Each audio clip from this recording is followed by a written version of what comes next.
एक छोटे से गांव में, एक सुंदर और शांतिपूर्ण वातावरण में एक लड़की रहती थी जिसका नाम सीमा था। वह अपनी माँ और पिता के साथ रहती थी।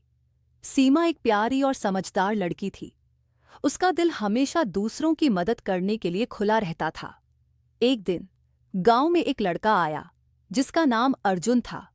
वह भी सीमा की तरह ही साधारण था, लेकिन उसकी आंखों में एक गहरी बेचैनी थी। उसने अपनी माँ और पिता को खो दिया था और अब अकेला ही इस दुनिया में चल रहा था। कुछ समय बाद सीमा और अर्जुन एक दूसरे से मिले और धीरे धीरे उनका रिश्ता गहरा होता गया। दोनों की सोच, उनके विचार और उनके सपने एक जैसे थे।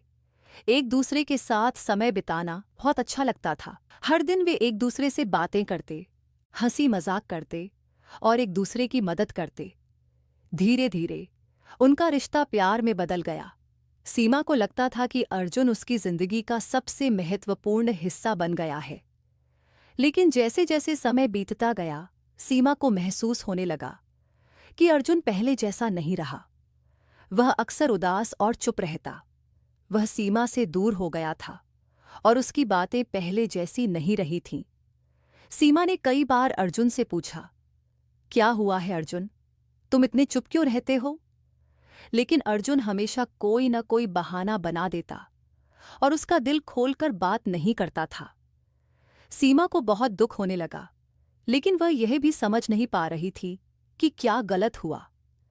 एक दिन अर्जुन ने सीमा से मिलकर कहा, सीमा, मैं तुमसे बहुत प्यार करता हूं, लेकिन मुझे लगता है कि हमें अलग हो जाना चाहिए। मुझे इस रिश्ते में कुछ ऐसा लग रहा है जो सही नहीं है। मैं तुम्हें दुख नहीं देना चाहता, लेकिन हम दोनों के रास्ते अलग हैं। सीमा का दिल टूट गया। वह नहीं समझ पा रही थी कि ऐसा क्यों हुआ। उसे इस बात का यकीन नहीं हो रहा था कि अर्जुन उसे छोड़कर जा रहा था। उसकी आंखों में आंसू थे और उसका मन गहरे दर्द में डूब गया। वह अकेली और भ्रमित महसूस करने लगी। वह सोचने लगी कि क्या उसने कुछ गलत किया है या फिर अर्जुन ने उसे क्यों छोड़ दिया। सीमा बहुत परेशान थी। वह दिन रात इस रिश्ते के टूटने के बारे में सोचती रही। एक दिन उसने अपनी परेशानियों को लेकर अपने गुरु भिक्षु रघु से मिलने का निर्णय लिया। भिक्षु रघु गांव के मठ में रहते थे और उनकी शिक्षा में बहुत गहरी समझ थी। लोग उनके पास अपने मन की शांति और मार्गदर्शन के लिए आते थे। सीमा जानती थी कि भिक्षु रघु की बातों में शांति और समझ होगी। वह मठ में पहुंची और भिक्षु रघु से मुलाकात की। वह अपने आंसू पोंछते हुए बोली, गुरुजी, मेरा दिल टूट गया है। अर्जुन और मैं एक दूसरे से बहुत प्यार करते थे, लेकिन अब वह मुझसे अलग हो गया है। मैं नहीं जानती कि मुझे इस दर्द से कैसे निपटना चाहिए। कृपया मेरी मदद करें। भिक्षु रघु ने शांतिपूर्वक सीमा की बातें सुनी और फिर धीरे से बोले, सीमा, जो तुम महसूस कर रही हो वह एक सामान्य अनुभव है। जब किसी रिश्ते का अंत होता है तो हमें बहुत दुख होता है, लेकिन यह दुख भी अस्थायी है। यह जीवन का हिस्सा है। जिस तरह से हम सुख का अनुभव करते हैं, उसी तरह दुख भी आता है, और जैसे सुख आता है वैसे दुख भी जाता है। यह सब अस्थिर है। सीमा ने सोचा और फिर पूछा, गुरुजी, तो क्या मुझे इस दुख को सहन करना चाहिए? क्या मुझे इसे भूलकर आगे बढ़ना चाहिए? भिक्षु रघु मुस्कुराए और बोले, सीमा, बौद्ध धर्म हमें सिखाता है कि दुख से भागना नहीं है, बल्कि उसे समझना और स्वीकार करना है। जब हमें दुख होता है तो हम उसे महसूस करते हैं, लेकिन हम उसे अपने जीवन का हिस्सा नहीं बना लेते। दुख का अनुभव करना स्वाभाविक है, लेकिन उसे हमारे जीवन को नियंत्रित करने का मौका नहीं देना चाहिए। तुम सोचो कि जब तुम अर्जुन से जुड़ी हुई थी तो तुमने उसके साथ कई अच्छे पल बिताए। अब उस रिश्ते का अंत हुआ है तो तुम उस पल को जीवन का एक हिस्सा मान सकती हो, लेकिन उसे लेकर दुखी नहीं हो सकती। सीमा ने भिक्षु रघु की बातों को ध्यान से सुना और कुछ समय तक चुप रही। फिर उसने कहा, तो मुझे क्या करना चाहिए गुरुजी? भिक्षु रघु ने धीरे से कहा, सबसे पहले तुम्हें अपने मन की स्थिति को समझना होगा।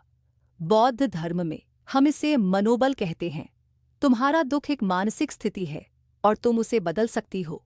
यह याद रखना कि दुख अस्थायी है और सब कुछ बदलता है।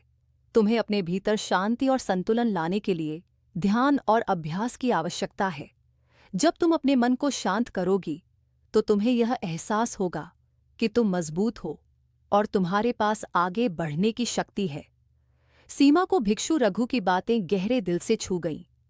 उसने महसूस किया कि उसे अपनी परेशानी को सिर्फ एक घटना की तरह नहीं देखना चाहिए, बल्कि उसे जीवन के एक हिस्से के रूप में स्वीकार करना चाहिए।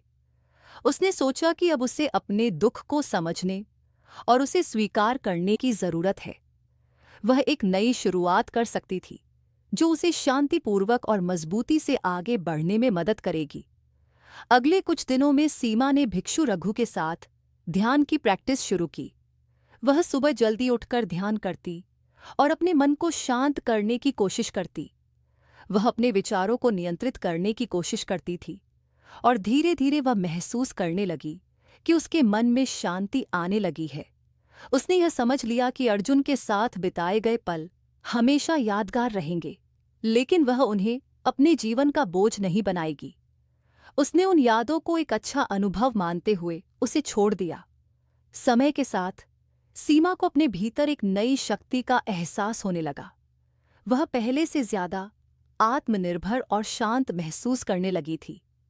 उसने खुद से वादा किया कि वह भविष्य में किसी भी रिश्ते में तभी शामिल होगी जब वह पूरी तरह से अपनी मानसिक स्थिति को समझ सके और आत्मसम्मान के साथ उस रिश्ते में हो। काफी समय बाद सीमा को महसूस हुआ कि उसने अपनी आत्मा और दिल में शांति पा ली थी। अब वह अर्जुन के बारे में नहीं सोचती थी, न ही वह अपने अतीत में खोई रहती थी। वह खुद को एक नए दृष्टिकोण से देख रही थी और जीवन के नए अनुभवों का स्वागत करने के लिए तैयार थी।